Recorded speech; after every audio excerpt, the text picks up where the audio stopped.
Yagami has to fight this big man and wins, and that's really about it. He had to fight these goons, of course. Then he has to go through the underground with the partner, let's just say Kaito. They both would easily make it through there. Then Yagami has to have a one-on-one with Joe, and honestly, if Joe loses to Ichibum here, Joe is not winning against Yagami. And look, I'm not sleeping on Joe, it's just that he lost to Ichiban by himself. Like, come on.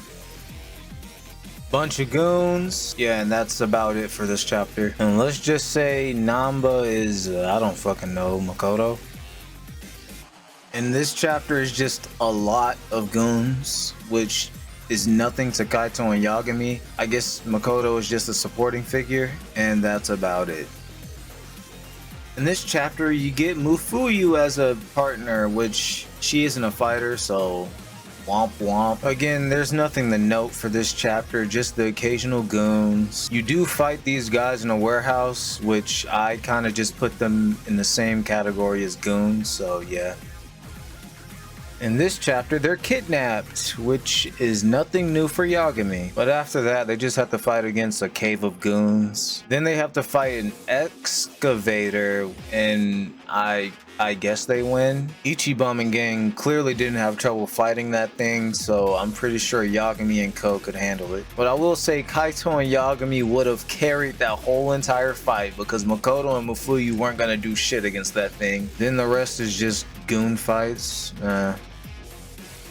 In this chapter, they just do a lot of yapping. Then you have to fight Jungi without Makoto, which doesn't matter at all because he wasn't going to be doing shit this fight. And with Kaito and Yagami together, I'm positive they can beat Jungi together. And that's about it.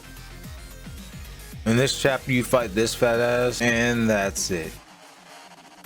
You fight this guy with Namba and a bunch of his little goons, which is not a problem at all for Yagami and Kaito. And again, that's it.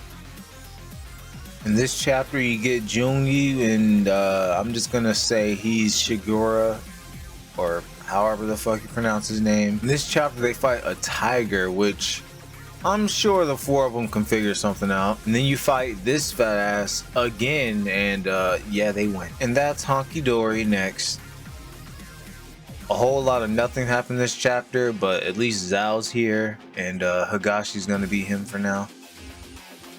This is the chapter you have been waiting for! The Majima and Saejima fight. Luckily, they get a pass. Majima and Saejima weren't trying this fight. They were really just beating them up just for fun. Luckily, Daigo stepped in before they started not holding back anymore. So really, Yagami and Ko just have to survive, and I don't doubt they can do that. But winning, yeah, they weren't doing that. Oh yeah, and I forgot to mention this is the best battle theme in the game.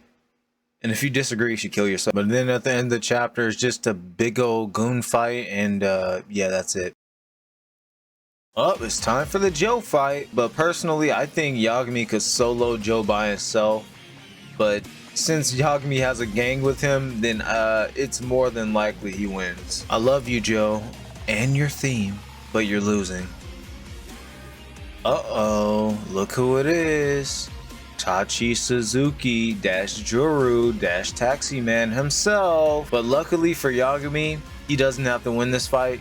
He just gets knocked on his head one good time, and then Kiryu just lets you go. But if this were an actual serious fight and Ichibum were to win this, Yagami would have just, the whole thing would have ended right here.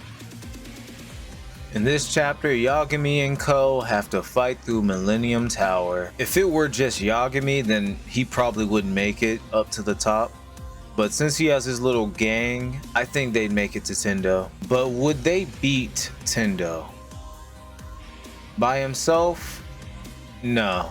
But luckily for Yagami, he's not by himself. And I think he can clear this. And I'm not even gonna mention this one-on-one fight with Masato. This is just unfair, bro. Oh, and I forgot to mention the Wrecking Ball fight. They win that. And the Mirror Face fight.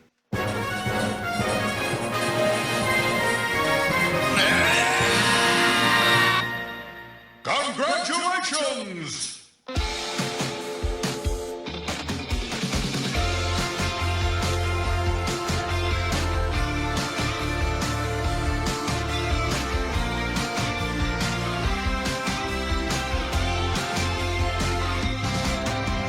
Hey.